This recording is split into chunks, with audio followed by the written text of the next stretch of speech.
Between two world wars, the city of Threepenny Opera and the cabinet of Dr. Caligari, of Bertolt Brecht's grating lyrics and disheveled voice, of Marlene Dietrich in love, in top hat and trousers, a city of broad boulevards and massive stone facades, of street fighting between communists and Nazis, of topless revues and streetwalkers for every taste, of privation so severe and inflation so rampant that Arthur Schnabel could be paid for playing the piano with a suitcase of bills and could spend half of them on a couple of sausages on the way home.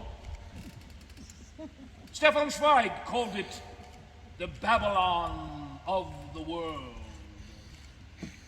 Bars, amusement parks, honky-tonks sprang up like mushrooms.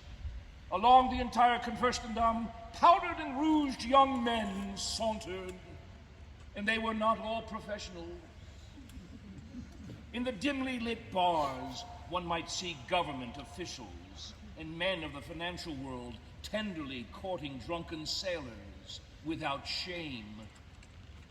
Even the Rome of Suetonius had never known such orgies as the pervert balls, where hundreds of men costumed as women and hundreds of women as men danced under the benevolent eyes of the police. There was a name for it all. Berlinerisch.